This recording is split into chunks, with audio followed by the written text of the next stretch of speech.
episode 12 of Cup of Chi, and I have a very special guest I've been trying to get on here for a couple of months now. It's Kurt Scott. He is an expert martial artist. I believe it's Dragonstyle that he does, and he owns his own. It's the largest herbal dispensary in the whole of Ireland, particularly TCM, classical herbal medicine, patent remedies.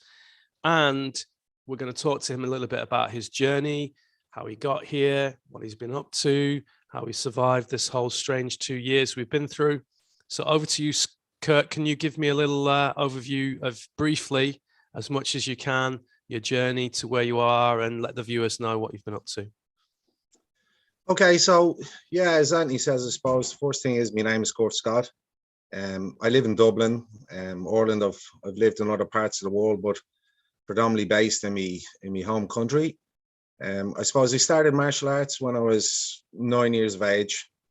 So I was just telling Anthony earlier, I'm just coming up on 47 now. So it's a long time ago. We're coming up on 40 years in the martial arts world. I was very lucky actually at the young, I suppose, tender age to find the style that I'm still with. A lot of people have to go through, through a different path and to get to where they want to be. But I was very lucky, as I say. I found a Lung Ying, which translates roughly as dragon shape or dragon style Kung Fu. The style in itself, we can get into a little bit later if people wish to. That's a style from southern China, from around the Guangdong region. Very, very effective system. So yeah, I got into that when I was about 9 years of age. I was training here with an Irish Sifu, which again, Sifu, for anybody who's not familiar, means master or teacher, and also sometimes can be likened to father because they see it as a family kind of system. So I started training with the lad here, the Sifu. Around 17 years of age, I moved to London basically, and I started training with me great grandmaster, or with my grandmaster, should I say, another very famous master in London called Kong Chu Sang, who was the original Dragonstyle master in the UK. He was the first guy to bring the system out of Hong Kong to the island of the UK. So I started training with him, and one thing followed another. And after many years of training with him, then I got introduced to his senior brother, who was the head of the system in my lineage in Hong Kong. And I've been training with him ever since. So I've been making, multiple trips every year to Hong Kong to train, going up to China to demonstrate and just to kind of grow the system. So that's kind of just about the martial arts end of things. And of course, where that links up with the medicine is probably the rich history of the style. So I probably need to go into that a little bit. So basically the style itself was a Taoist system. So it came from the Taoist temples. So it came from a very famous mountain in China, southern China, called Lofoshan, where there was a very famous monk that taught a layman or a normal person called Lam Yi Kwai, who we see as our kind of founder of our system. So he was the first guy, I suppose, to kind of disseminate the martial art that is Lung Ying. So I suppose because it came from a Taoist temple, all of the masters of the system were versed in Chinese medicine. So they were all either Chinese herbalists, they practiced De Da, so they were bone setters, and they were acupuncturists. So that history has never left, or that kind of part of the system has never left. We've always incorporated the medicine into the martial arts. So I've seen this since I was a kid, always fascinated with it. It always looked after my injuries, whatever little injuries I picked up along the way during hard training. And then, yeah, I suppose, I'd always been into the Chinese medicine and I had studied it. But unfortunately, for me at the time, and probably a lack of guts at the time, I had a family. I had 3 young kids.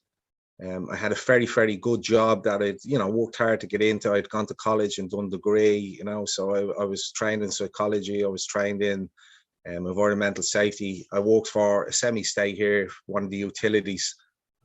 And yeah, I suppose, as I said, I was afraid to leave the job and pursue the Chinese medicine because I was on I had a good salary. And I was nervous, what if it doesn't work out? And, we can't. They call that the golden handcuffs. Exactly. So I was like, I had built a career, which to be honest was very good for me. And it gave me a good, it gave me a good lifestyle, but it wasn't my passion and it wasn't what I want to do. And I always believed in the term that, if you love what you do, you'll never work a day in your life. Mm-hmm. So I suppose a few things kind of conspired and came together to kind of force me to where I needed to be. And that's just coming up on 5 years ago now. So there was a lad that I befriended in Dublin, maybe about 20 years ago at this stage now. And he used to run the first Chinese herbal medicine pharmacy or dispensary from an area over in Angel Street in Dublin, in Dublin too. So there was an old man called Brian Chan.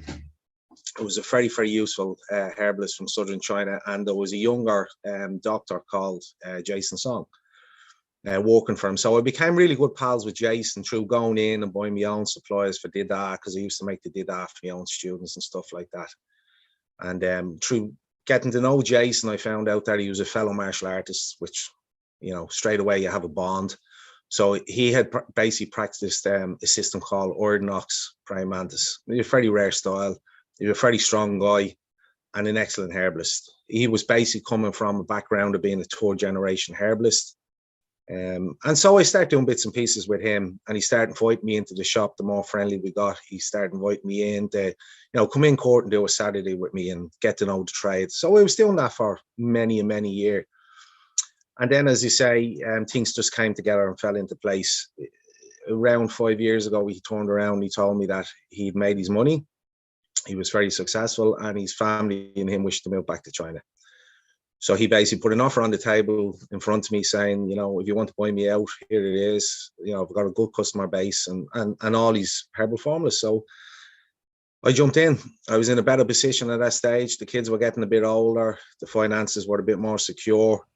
I was in a position, I was with the company I was with for such a long time that I was out to approach them for a career break and kind of take a year risk-free. So I went for it, and to be honest, haven't looked back. It's gone very successful. It's very successful, should I say. It's gone great. I have a lot of customers, and things are good. So that's kind of the quickest kind of synopsis I can give it of the whole situation. Yeah, that's amazing. So, I mean, I can understand that, having the guts. I mean, I think it took me pretty much from 21 to about 30 before I was really, I was practicing. I myself had I had a lot of day jobs, different kinds of day jobs, because I didn't want to take a loan to start my business. I didn't want to be without money. So I'd work in the day job, which would usually be an admin job or an office job. And then in the evening, I'd be treating people and slowly building that so I could transition out. And I think, looking back, it was probably a more sensible way of doing it. I've had a few people who just jumped straight in and tried to drive the business with no cash behind them, and then this quickly start to drown in the debt, And when you're in that state of panic, you kind of, it's that idea that if you have no money, you think you can't get any more money, and therefore you're not making any money. Whereas when you have something behind you, a little bit of money behind you, when you have money, you can make money, sort of thing. You're attracting more money to you. So, yeah. So what was it like when you put the key in the lock and you open the door and suddenly it's gone from being Jason's business to yours? Have you finally put your stamp on it now? Or, what was that transition for you? Yeah. Well, firstly, I would say it was scary. That's to be honest. Certainly for the first couple of weeks. But then again, I was so fantastically busy that you didn't really get time to ponder or think too much on things. It was just full steam ahead, get going. Jason had done a lot of the hard work or the groundwork in, contacting clients individually. He always had that personal touch, as I say. Even to this day, he's a guy I can reach out to and he'll help me with anything. He's a proper gentleman, to be honest, But Jason had contacted all his clients and told them all, look, this guy's taken over the business. He vouched for me, said, look, he's a good herbalist, he knows his stuff. But give him a couple of months. I think it was 3 months that he kind of, he arranged with people. He said, give him 3 months, and if you think he's not up to the standards I was, or better, hopefully, well then, you know, by all means, cut him loose. So I kind of had to prove myself, I suppose. So, you know, as you do, you have to reinvent yourself. So I had to prove myself, which, thank God, I didn't lose one customer. I worked hard. I've always believed in working hard. It's probably the background in the Kung Fu. The system I do is it's kind of it's a hard Qigong type system. So, you know, there's no reward without hard effort, you know. Yeah. And so yeah, so I proved myself, and thank God, yeah, I managed to retain the business. Great. And do you have a broad spectrum of clients? Like, you have obviously walk-ins, people from the street. You also have obviously practitioners looking for more specific remedies. But, you know, what's sort of your average clientele? Would it be somebody in Dublin who's hurt themselves, or they've got indigestion problems, or is it somebody like me who needs to get a nice package of herbs that came the other day? Thanks very much. Like, what's your sort of average? Like mine, for example, would be usually a female, 35 to 45, semi-professional, usually has a history of stress, predominantly might be neck, shoulder, back pain, and then maybe also gynecological issues or fertility problems. That would be an average avatar of what I'm treating. What would it be for you? I suppose, yeah, my business is very kind of complex in the sense that it's broke down into maybe, yeah, it's a couple of different facets. So I suppose the first one is I would have the TCM practitioners or doctors, whatever way you want to term it. So I would have a lot of customers nationwide. I also have quite a few customers now in the UK, and even, in fact, further afield, you know. So I would have that first and foremost. That would be I suppose, the bread and butter of the business. So, you know, we make the capsules here. We make all the medicine ourselves from scratch by grinding down herbs and producing them. So we would have that part, which, as I say, brings the main money in. And most of those clients are, you know, they're very well respected. You'd be big in the fertility end of things, and so on. And then I have my own personal clients, acupuncture clients. I suppose most acupuncturists end up having kind of a niche area where you specialize, whether, as you say, it be the fertility or whatever. My end of things, even though I kind of do, you know, a broad enough spectrum that I cover fertility and every other kind of area, my specialty area would probably be more musculoskeletal. So because I do the Tween-A, and I have my qualifications in that, and I suppose that, coupled with the fact that I'm a lunging practitioner, means I'm quite effective at it. And why I say that is, to do Tween-A, generally you have to be quite strong. It's hard work. So I've quite strong hands through the years of practice, so I get good results with the Tween-A. So yeah, I suppose a lot of my treatments would be combination treatments, where they'd be, you know, acupuncture followed by Tween-A. And, you know, bit of a reputation at this stage, especially locally in the area, for fixing backs, necks, shoulders, knees, that type of thing. Great. And it is very hard work, as they say. So that'd be the acupuncture end. And then I have, I suppose, the general public for herbal medicine. And, you know, that's a very broad range. It could be anything. Nowadays, I suppose my best sellers would be, you know, the medicinal mushroom and the herbs themselves, in terms of the general public, as I say, because unfortunately a lot of people with the pandemic and that are very stressed. So a lot of people coming to me with a lot of stress. Of a lot of people coming to me with after effects or side effects of the vaccinations and the boosters and et cetera, et cetera. Yeah. A lot of people come to me with the after effects of having COVID, so the long COVID. So yeah, you could be treating anything. So it's a very busy role. You know, most days 12-hour days, sometimes longer, with lunch on the go kind of thing. So it's a very, very busy role.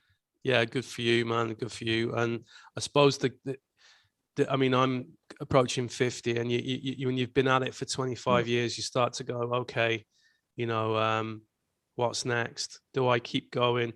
And my wife always says to me, like, I can see you still working, you know, in your 70s and 80s, even if it's only a little bit. It's like always keeping your hand in. for me, I don't know. I started judo when I was 9, and then I sort of didn't really enjoy it for some reason, whether it was the class or whatever. But I found it very effective as a young person if you got into a scuffle. And then I went into the thing that there was 2 big systems in the UK that were growing, which was, as you know, Taekwondo.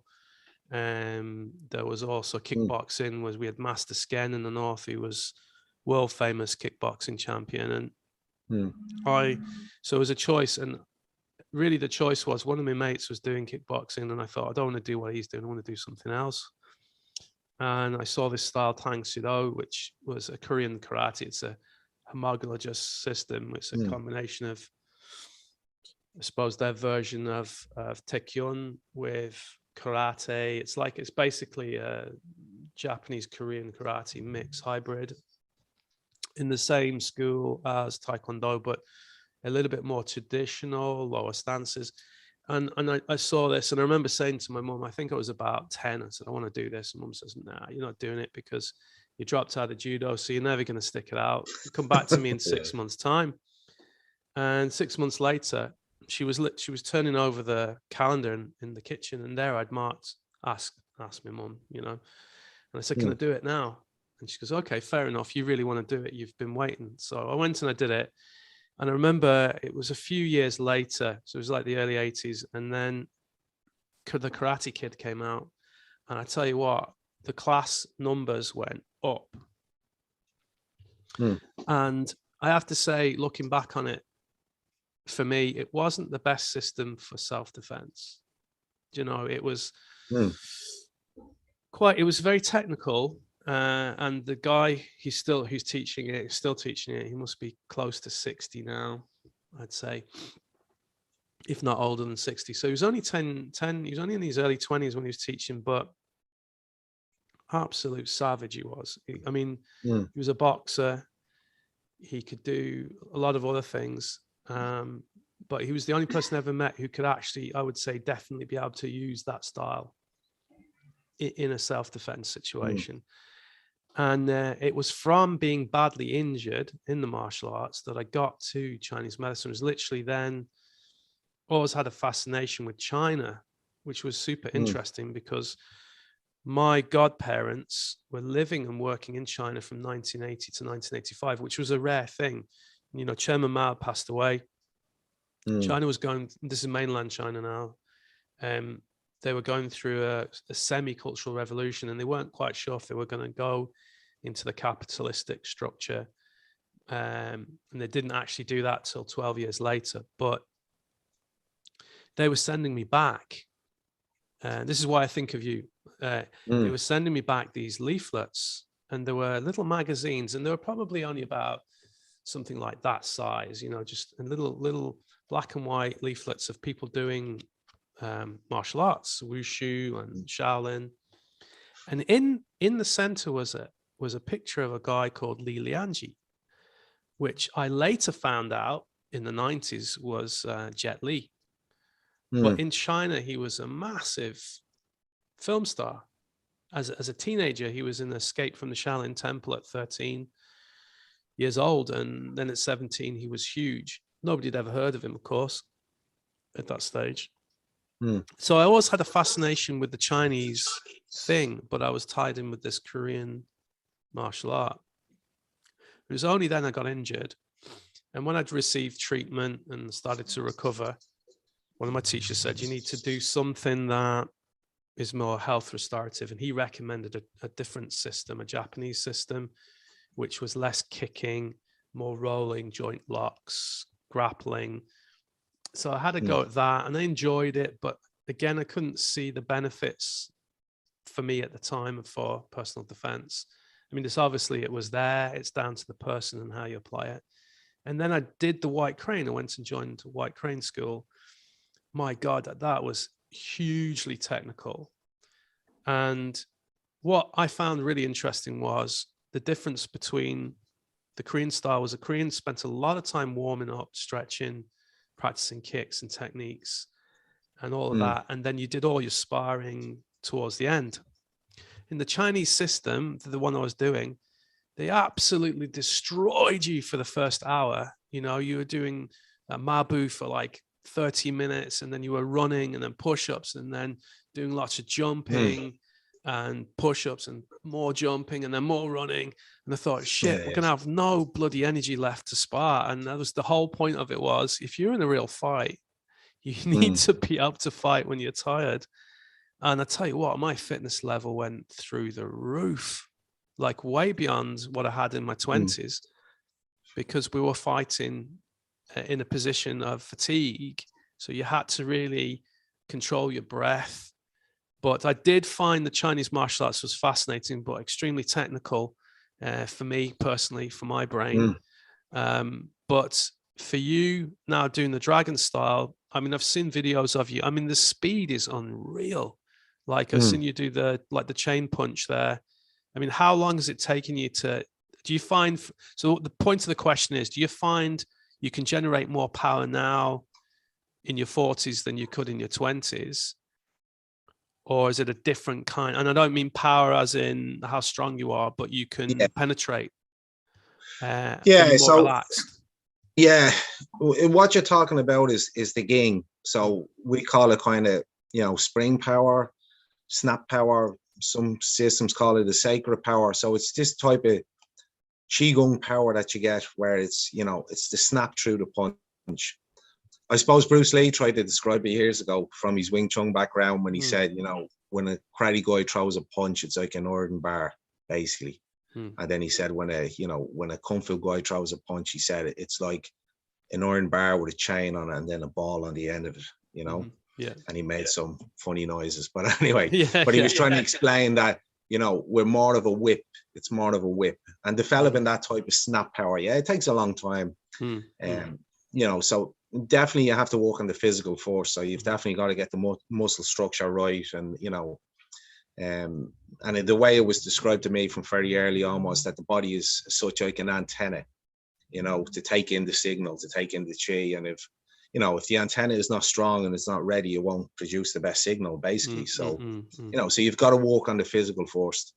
And once you kind of have the physicality, then you can start kind of, I suppose, focusing more, having that intent in putting the power out there. And I suppose with the speed, I mean, Lung Ying, I suppose, it's quite unique in some aspects. I mean, there is a lot of systems, you know, similar to it, but it's quite unique in the sense that it's a fairly practical system. So it was never really devised to be fancy, you know.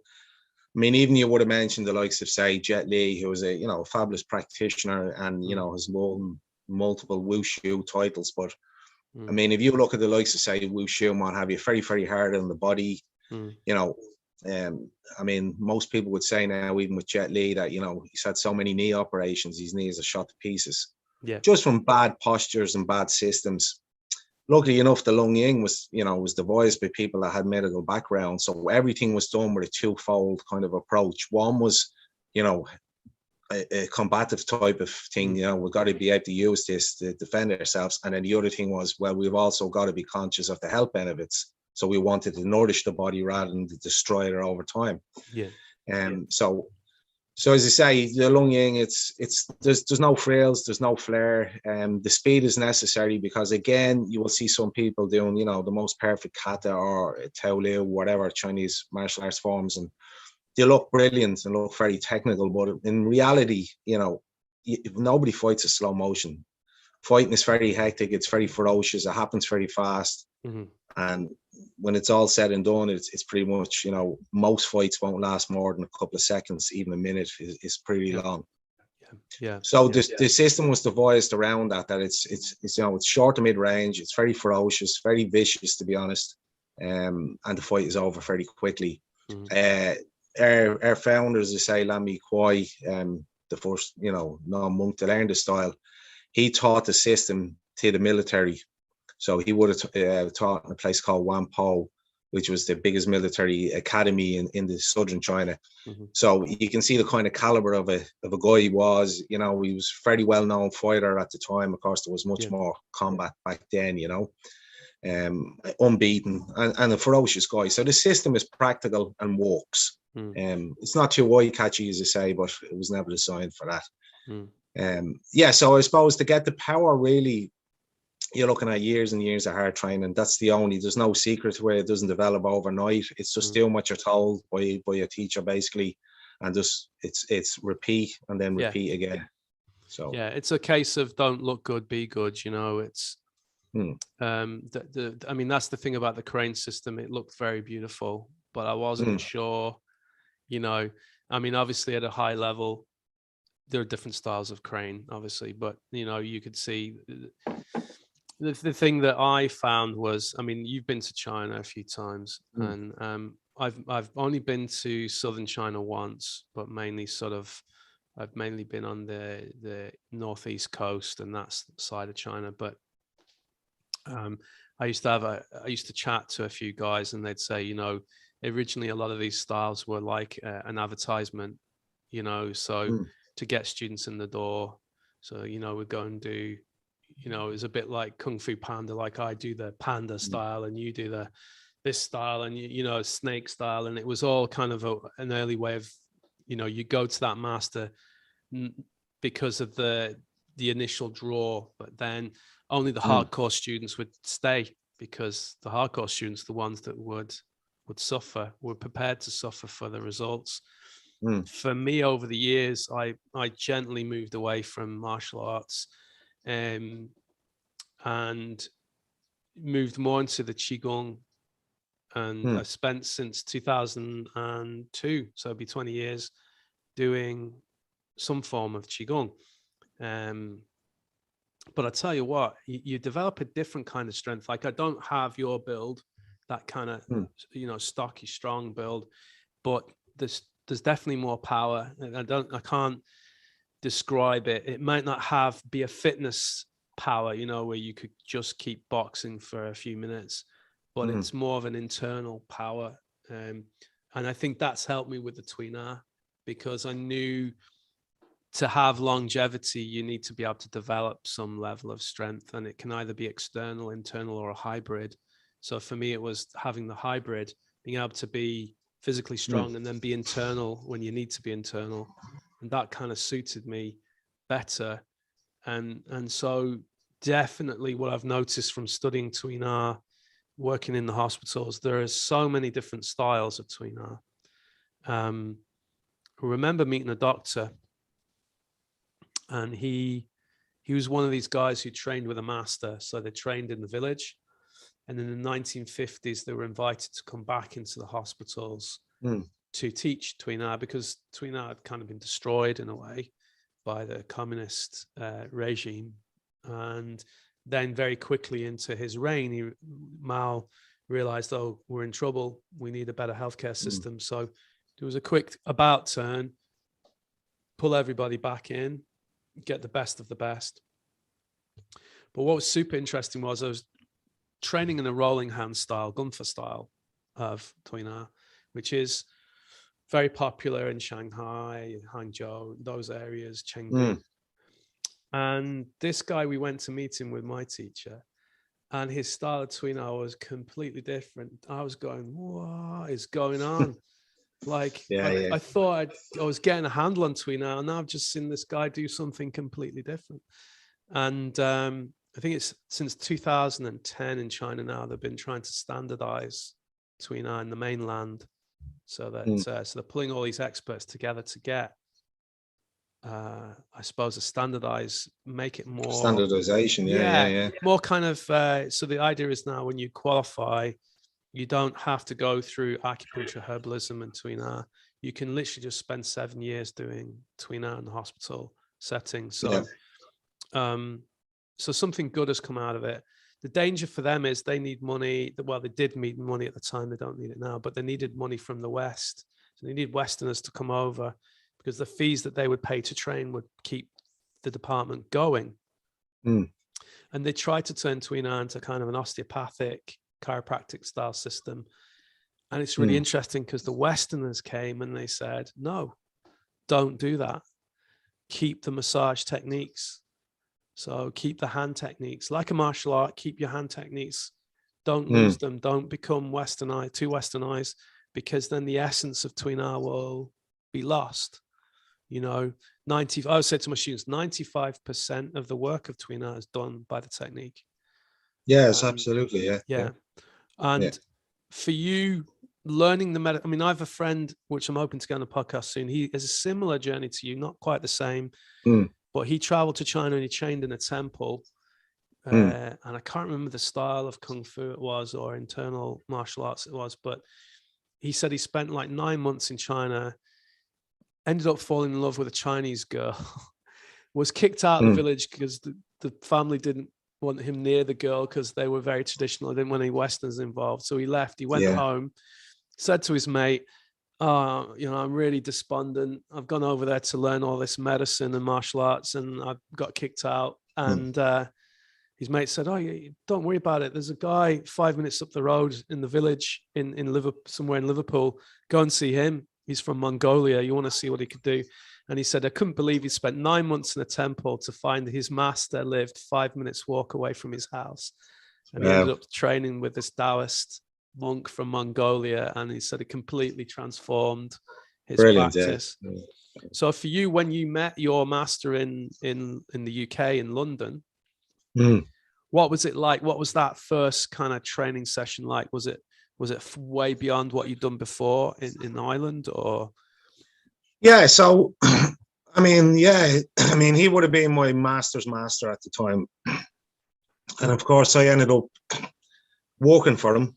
He had a very large business. I ended up working for him. He's a very successful guy. Yeah, and I suppose it was definitely a step up, you know, a couple of notches. Just completely different. And I mean, and I suppose as I've gone through the system, what I've realized is that, you know, what I've done 20 odd years ago, even though it was brilliant, it was only paving the way for what I have now. So you're constantly refining and constantly getting better. Now, within the system of Lung Ying, technically you could say I'm finished the system. You know, it's a fairly long system and it's took me a long time to finish it. So I've done all there is to do in terms of learning sets or movements, and you know, and the inner workings of it in terms of, you know, the mechanics and how things work, the process. But as such, now I feel I'm only starting to break that all back down and refine it. Yeah. So you're always learning. So look, when I went to Hong Kong, I suppose, and seeing my, you know, he's called my C-back gung, which basically means, you know, grand, bigger uncle. It's a bit hard to explain. But when I seen how well he moves and how refined he is, and this is a guy that's almost 70 and he, you know, he moves, you know, exquisite movements, absolutely beautiful. When I seen how small his movements are, how refined and how perfect, it kind of got me thinking, you know, where really am I, even after all these years, you know? So, you know, in Kung Fu, you'll know yourself, Anthony, the first part is like, if you're going to get anywhere, what you really need to do is park the ego. So you really need to go back and look at yourself and say, you know, actually, am I really as good as I think I am? And once you park that ego, then you can start back at the start again and start refining it. Yeah. And that's why they'll say in most of the Southern style Kung Fu systems, now I can't speak for the Northern because I don't know much of them, but certainly in the Southern systems, most of the times the first set or the first form is kind of, you know, known as the building blocks or the, you know, the foundation of the system. And that's the one that you will continue to practice even 50, 60 years into your journey. You will always revert back to that and make sure you have the basics. So, yeah, so I suppose, yeah, the journey really is, you know, although it's kind of a long way down the road, it's kind of starting again in terms of refining everything and getting it to where I wanted it to be, you know. So, and it is that thing that, you know, if you think your cup is full, well, then what more can you kind of, you know, you can't take any more in. So you guys kind of empty everything, wipe everything, peel everything back, and then you're going to start learning again. That's awesome. What is it giving you personally? I mean, apart from health and wealth and fitness and, you know, confidence, is there anything else that, you know, are you starting to notice it's nourishing you differently to what it was, say, 20 years ago? Well, I'd say 20 years ago, obviously, I was, you're a younger guy. Young guys by nature are, well, I could use some other words, but I suppose full of testosterone and, You're allowed to so, swear, Kurt. You are allowed to swear. okay. So you're full of the beans, as they say, when you're younger, so we're all kind of bulletproof when we're doing, when we're younger, and we think we know everything, even though we actually know very little a lot of the time. And we're full of the physicalness. When you get a little bit older, you soften, or at least you should. So I definitely feel now I'm getting a bit softer. And what I mean by softer is not physically, but softer in the sense of I'm starting to open up the other areas. So it becomes more spiritual when you get older, the whole journey. So I definitely see that now. You start becoming more, I suppose, aware of your own mortality. So it becomes about, as you say, the longevity. How am I going to stay fit? How am I going to stay healthy? Mm-hmm. You look at people around you, and you can see illness, and we're all prone to that. But you see people getting ill. I'm certainly at an age now where I've lost one or two friends already. You start losing people to whatever it may be. Heart attack, cancers. Things are going to happen. They'll happen in the 40s and the 50s, unfortunately. There, and okay. People have started kind of breeding that into themselves from an earlier point, but they start showing their ugly face, I suppose, in your 40s and 50s. So much more aware of the health. That's what I would say. The Lung Ying, as I say, very, very lucky because it's an internal style. So the end product of it should be somebody that's able to do, movements with a lot of power, a lot of speed, and a lot of snap without actually exerting too much energy. So you shouldn't really be tired after it. So we use a lot of what's called the tan and the toe, right? So the Cantonese words, but it basically means to sink and to rise, or the fall and rise. So this basically develops the chi. So it opens up the do channel, right? Develops the chi, opens up the channels. So you're doing that from day one without realizing it.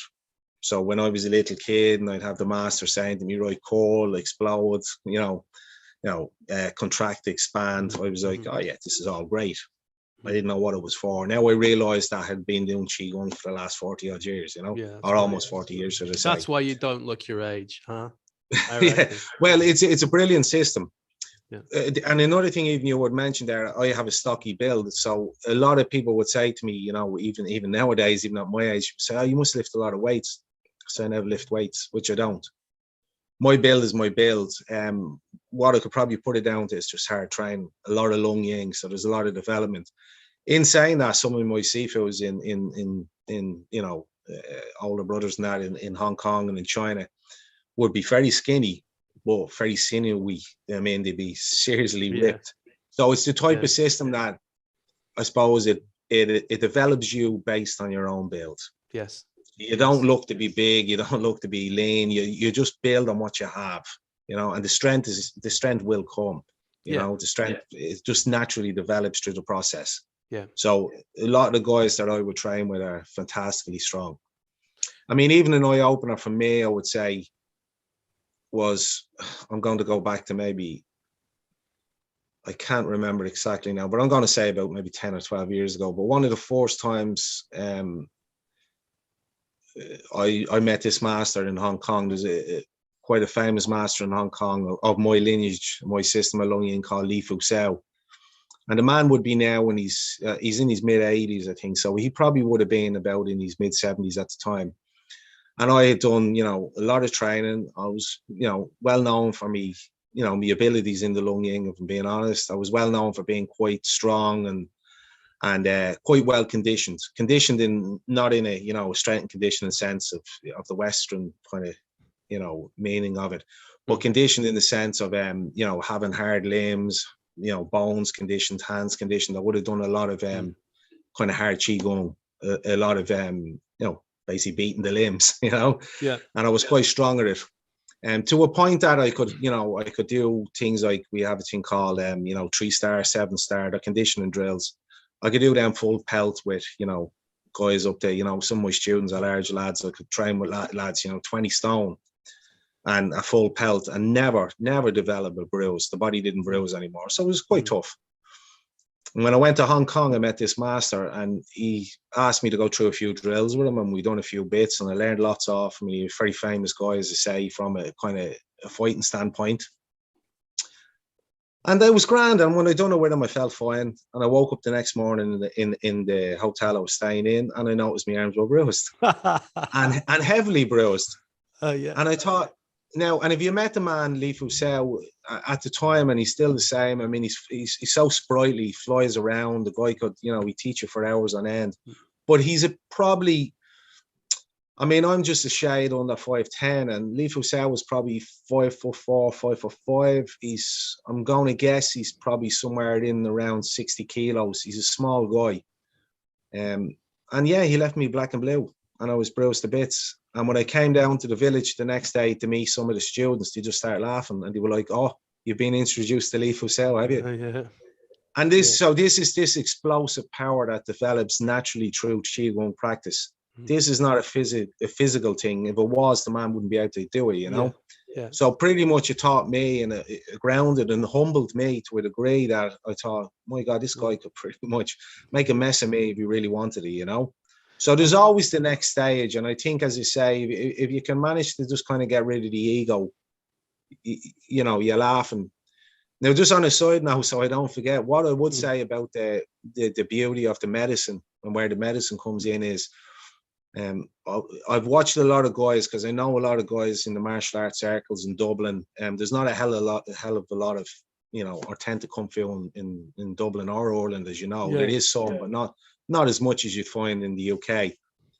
And so I know a lot of these guys, and I know a lot of the karate guys and the Muay Thai guys. I've built up friendships through the years. And unfortunately for a lot of them, they would have had, operations in their 50s, hips gone, knees gone, getting prosthetics fitted. And so I would say I thank my lucky stars that the medicine is involved in the Chinese Kung Fu, because certainly with the amount of hard Kung Fu I've done, all my joints are good, all my knees, my hips, my hands, my fingers, everything is in good condition.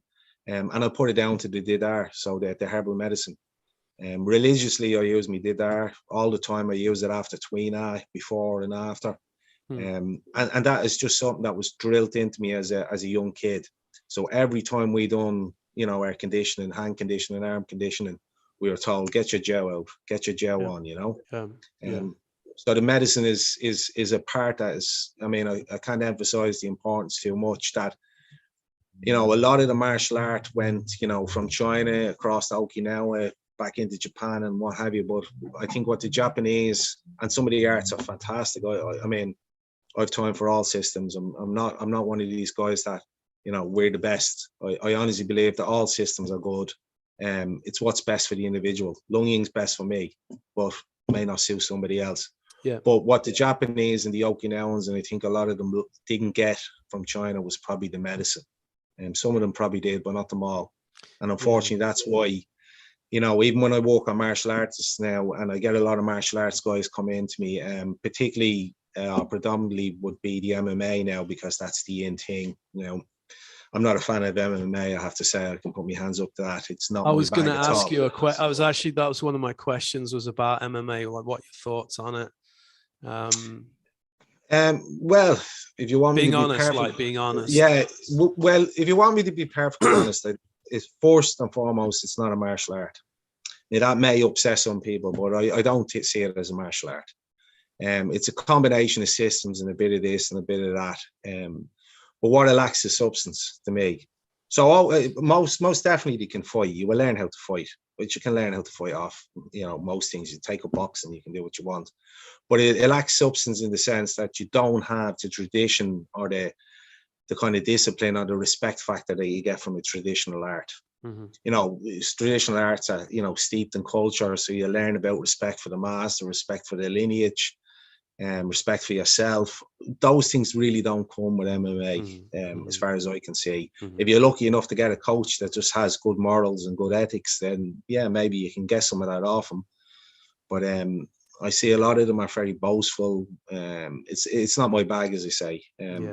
Now I have some customers come in to me here that deal with it, and they're generally young guys that have fights coming up. Some of them are lovely guys. But getting back to the point I was making earlier, what I see with them is early arthritis. So a lot of them, their hands are shot, their knees are gone, ankles will be damaged, you know, so they have a lot of injuries. So they're fine now because they're in the 20s, but longevity wise, by the time they're my age, they're pretty much going to be cripples. The training for me is very linear. I mean, I know they'll argue, well, we do jiu-jitsu and we do Muay Thai and we do grappling and we do takedowns and pancreas or whatever else they're training in to get good at it. And there are a few lads. I mean, I think, is it GSP? He was one. I mean, he's a guy who's 50 and he can still roll because he looked after himself. He looked after his diet. But he's a traditional martial artist, right? That's his exactly. He has the background in his karate, so he probably has done a lot of work on his body to keep it well. But yeah, I mean, I was watching. Somebody sent me somebody to watch last night, and I looked at it and I thought, the one guy fighting, I could tell his rear leg, who's standing. He wasn't. Yeah, his rear leg, it just looked mangled. And I thought, this is a guy who's probably only 28. And the thing that got me, for me, was the style I was doing. There was a lot of kicking into empty space. So you're doing a lot of extension, which is fine. But then when you're not really hitting anything, you're not conditioning your body. So you spend. Yes. Yeah. Do you know what I'm saying?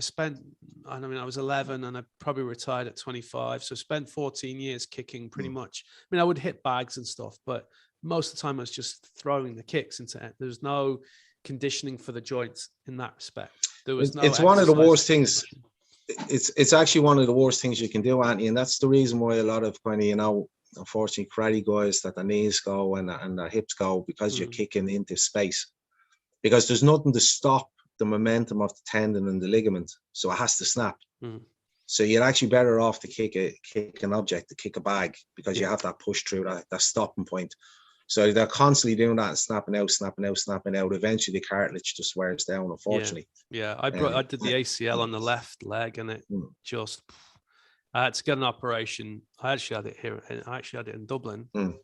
Eventually I just put it on the long finger, but got it done. Yeah, so that's, you know, that's what empty kicks.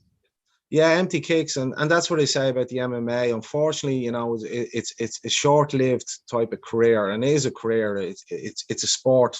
Some people say it's not, but it is a sport. That's its official status. It's short-lived.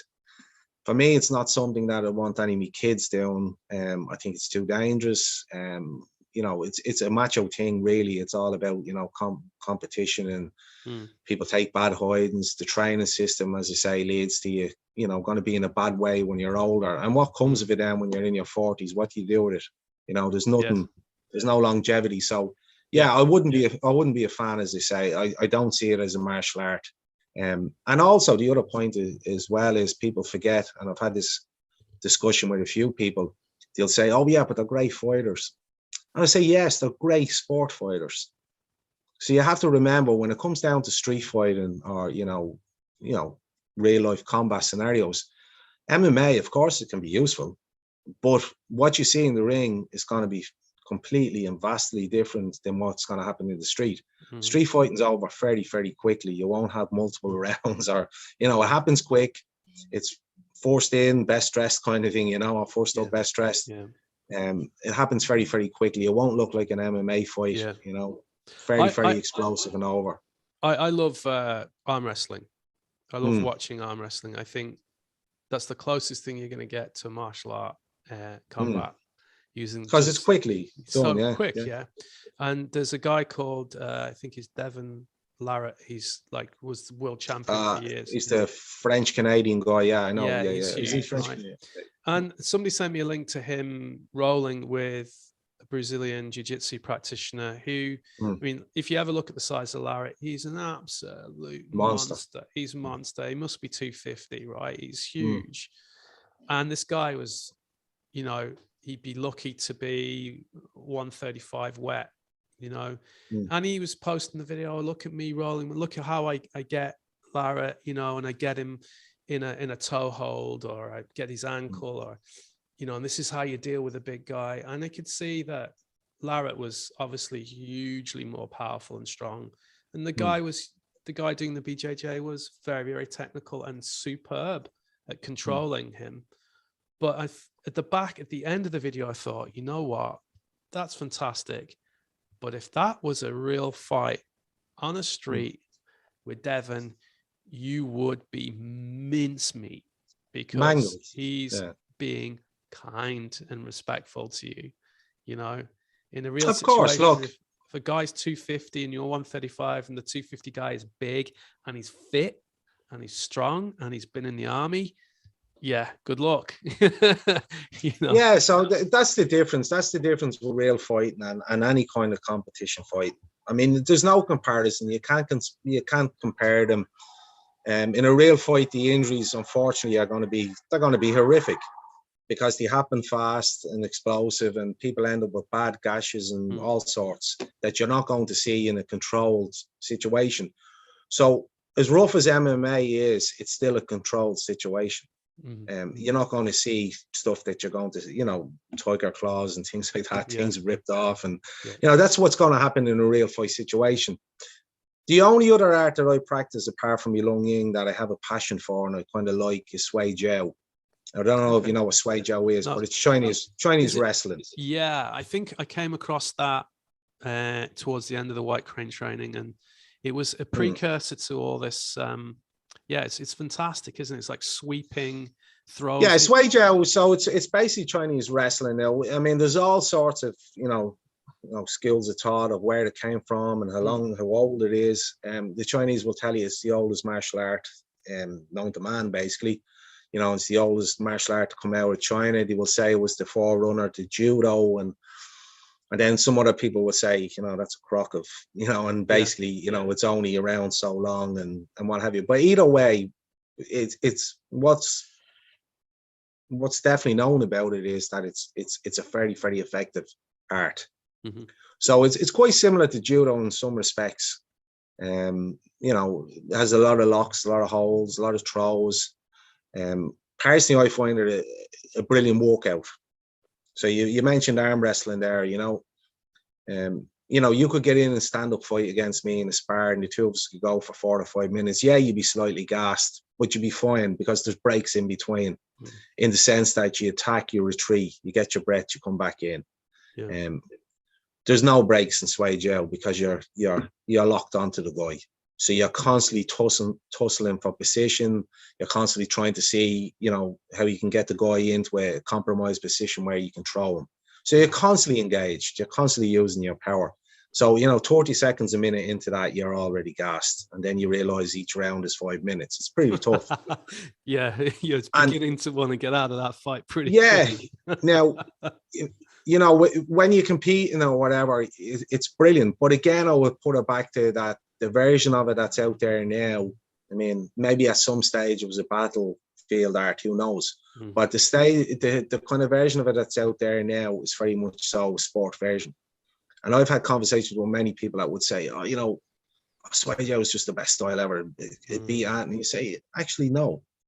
Because in reality, if this was on the street, you know, unless you're really, really technically, you know, brilliant, you're not going to get that opportunity to grab the guy the way you're grabbing him in a competition, because he's going to be headbutting you, he's going to be punching you, he's going to be biting you, he's going to be kicking you. Real street fighting is very, very different. So, you know, from a technical point, I think you need a good all-around game, I suppose. Yeah. And that's why I like the Sui Jiao for myself personally, because I feel the Lung Ying definitely gives me the strike power. It gives me, you know, it gives me the speed. It gives me all that type of stuff. The only, I suppose, area that it's kind of weak in, if you like, is the grappling area. Lung Ying doesn't really focus on grappling. The idea very much is that, you know, you'll do the guy very quickly in a couple of seconds and it's over. And sometimes that's going to be true, but not in all cases. Some people are very resilient and very tough. Yes. So you do need a good all-around game, you know. Yeah.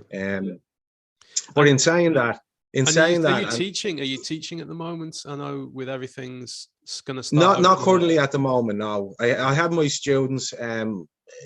Well, I should say I am teaching actually, but I'm teaching across Zoom. So pretty much what we're doing here, doing the martial arts. Yeah. Face-to-face stuff I'm not doing at the moment. I have a full-time school in Fisborough in Dublin, here in Dublin 7, which I've been running for a long, long time. But with the COVID now, I just feel it's just not worth the aggro at the minute. Yeah. So I have it, it's on lockdown, but if what I'm hearing is to be believed, maybe by summer of this year, we're going to be moving away from, the requirement for certs for, restaurants and pubs and hospitality and stuff. Hospitality and that. So once that becomes a reality, then the club's going to be open. I do have quite a large wait list, thank God, for students even at the minute for new entries. But yeah, it's just a little bit risky. But one thing I did want to emphasize as well, Anthony, because it's very important to me as well, is a lot of the talk we're having there around martial arts it's very good and I love it. I have a passion for martial arts, but it's quite violent as well. So I do want to state that, I don't like violence. And I don't even really like to talk of it. That shouldn't be the end goal of martial arts either. The end goal should be what we're doing now. It should be healing. Because that's the higher, that's the higher end of things. That's when you really know you've mastered it. When you can heal people, when you can help people, that's what it's all about. I mean, martial arts is self-defense. Yes, Lung Ying, the style I do, can be very vicious, as I say, and very, clinical in ending the situation. But it's all based on a self-defense, premise that this will be used when you need to use it. And I suppose that's another reason I don't like some other arts as well, because for me, they're too aggressive. They're too targeted at maybe making the practitioner or the young guy that's in it, too much of a bully.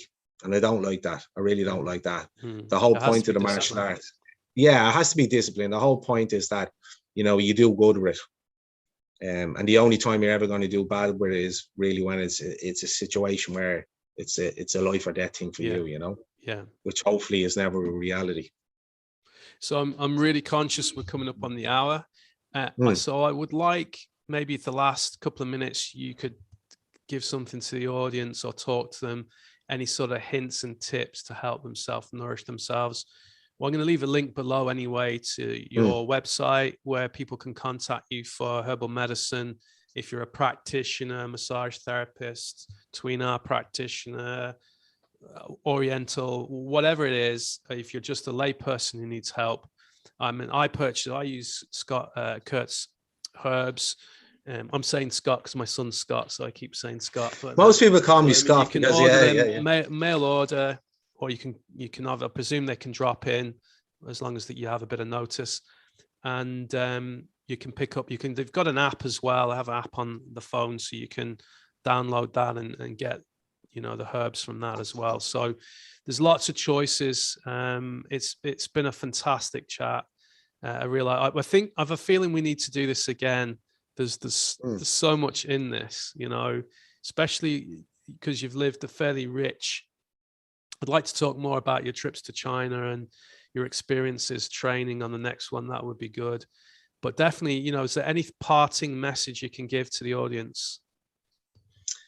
Yeah, well, I suppose one analogy I always like to use is you've probably heard this kind of saying, and of course I'm paraphrasing, but there's kind of an old Chinese saying that says, why wait till the well is run dry before looking for water, It's something to that effect. And I suppose that what that really breaks down to mean is, it basically means maintenance is better. It's better than, cure, or it's better, prevention is better than cure.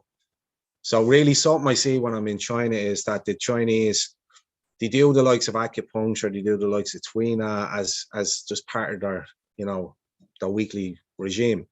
I'm going up to get my acupuncture session. And initially, when I heard that, you'd be like, okay, what's wrong with you? Oh, there's nothing wrong with me. Well, why are you getting acupuncture for? So it's more about a maintenance thing over there. That's not a mindset we're in. We're in a mindset in the West, very much so of, oh, I'm sick now, so now I'm going to go and see the GP. Let's see what's wrong with me. And then we're reactive. We're always firefighting, I suppose. very much a reactive type of thing in the West. So that's the one thing I'd say to people is try and look after yourself. Don't wait for things to go wrong. Keep them right. So like even myself personally, like obviously I train most nights of the week. I do the Kung Fu. So, you know, the body is moving. And from a very simple point there, we can get more technical if you want to do, you know, further interviews. But from a very simple point of view, even on Chinese medicine, and of course, Anthony, you'll know this, if things are moving, things are going to stay good. So if the blood is moving and, you know, the lymph is moving and you're just using the body, everything's going to be healthy. Where there's stagnation and things stop moving, that's when you have problems. That's when growths happen. That's when tumors form and so on and so on. So keep yourself moving. Take your supplements. And for me, it's take my herbs. So myself, as I say, personally, I do my Kung Fu. I take my herbal medicine. You know, every day I take my ashwagandha. I take my reishi. I take my Gui P1 because it's a herbal formula I like for the spleen. It keeps the immunity strong. So all these things are very, very simple things that you should do, but most people don't do. As I say, in the West, people wait to get sick. So that's definitely one message I would say is, you know, look after yourself, find a regime that works for you and stick to it. Don't wait for things to develop. Yeah, other than that, I mean, there's nothing more to it other than maybe stress. You know, try not to stress. Stress is a big killer. I see it every day in the clinic. And people developing all sorts just through overthinking or, you know, over worrying about things. And then we'll go back to, I suppose, into the whole spiritual end of things in terms of, you know, Taoism or Buddhism or whatever you want to say. I mean, their thought is very much, you know, don't worry about what you can't control. And we always hear this, but we never abide by it. And it's very true. If you can't control it, don't worry about it. You can't do anything about it. Forget about it. Leave it. Park it. Just let it go. You have to kind of be good at letting things go. So I think I've been quite good through my life as well. That, you know, I have had definitely, you know, some situations. I've definitely had some, you know, stressful times I've come through and some hard times. But I never pondered on them too much, and I never kind of allowed stress to stay in my life. I'm not saying I never got stressed, because of course I have. But I always tried to get rid of it. And I never tried to hold on to anything. So, you know, they're the things, if you can let those things go, if you can have a good nature about you,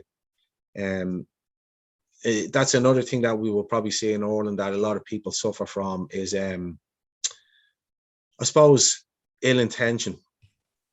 So, while I love Ireland, there is a lot of people that kind of begrudge people, you know, they busy themselves with what's happening with other people's businesses, other people's lives. These are the type of things that actually make the holder. And when I say the holder, because they're holding on to that kind of resentment and that, you know, poor intentions. That's the type of thing that makes the holder sick. So that's another thing I would advise people is not to get caught up in pettiness. Just get on with your own life. Look at your path, focus on your path, and drive ahead to get your own goals achieved. And by all means, kindness, try and help other people. Where you see an opening where you can help somebody, you know, somebody needs a voice on things, you need to be, you know, helped up along the way, go and do it. Because that is actually, and again, I don't want to get too spiritual because I practice Taoism and I know a lot of people probably don't want to go too deeply into things, but I would say that's very nourishing to the person themselves. So every time you do a kind act, and a genuine kind act, it's very good for you. Personally, it's very good for you as a person. Very nourishing to your spirit and to your energy, yeah? Yeah. So there are a couple of simple things. Look after yourself, you know, take your supplements, take your herbs, do a bit of training, you know, do a couple of acts of kindness, don't be resentful, try and help people on. And that's all you can do. And it will and it should keep you right. I mean, even yourself, Anthony, I mean, looking at you, you said you're coming up on 50. Yeah, well, you look very well. You're wrinkle free. You look fresh in the face. Yeah, that's a byproduct of doing the right things, in my mind. This is the old me. You know. Yeah, the grey beard is fine. We all get older, and none of us can stop the hands of time, but we can certainly try and preserve ourselves the best we can. And that's that was a byproduct of a time when I wasn't looking after myself. Yeah, And exactly. yeah, So, but you can reverse a lot, you know. I mean, we all know with the Jing, you know, and a lot of the people probably won't know what Jing means, but we know with the Jing or your life essence, or, you know, whatever, you can't increase it. You know, it is what it is. You're born with a, you know, a finite amount, but you can certainly preserve it. So if you've damaged the Jing along your way, which I'm sure we all have, that's okay. Don't beat yourself up about it. yeah, Just preserve what you have and move forward from this point, you know. sure.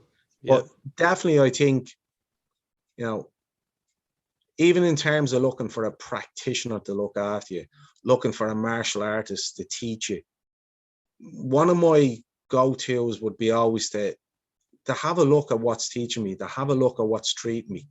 If it looks like somebody that looks, you know, like they're looking after themselves, well, yeah, but that's the person I want to go to. Let's be honest, you know. That's yeah, basically, practice what you preach. yeah. It's a very Absolutely. simple thing, you Yeah, know. Look after yourself and do the best you can, you know. yeah, for sure. Thanks very much for that. I really enjoyed it. I'd love to go. Definitely, I'm going to push you into the spiritual conversation. I want to get the woo-woo out of you No problem. Yeah, and yeah. see what's, you know, where you've been moving into. So at some point in the near future, we'll do this again. And I'm going to come down. I keep saying it and I don't follow through. I'm terrible for that. So I'm going to definitely come down and bug you for a cup of tea. And Definitely. Anthony, thanks yeah. everyone for watching. Thanks to Kurt. And please hit the subscribe button and share with your friends if you're interested in more information on what we're doing. And that's it. Thanks very much. Have a good day. Thanks very much, Andy. It was a pleasure. Thank you.